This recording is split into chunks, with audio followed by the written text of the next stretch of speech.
Hello, good morning, good evening, and good night. Ay, sorry. So, ayan po ang aking lunch today. Japanese food. Also, ayan. Inuna muna ng soup ni Daday. So, syempre, kain siya ng kanin and tonkatsu.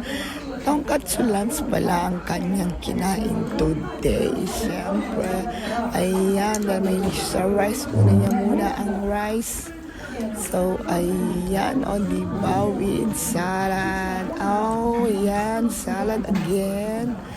So, ayan pang ganap sa kanyang lunch. Ayan, kain lang Daday with chicken katsu.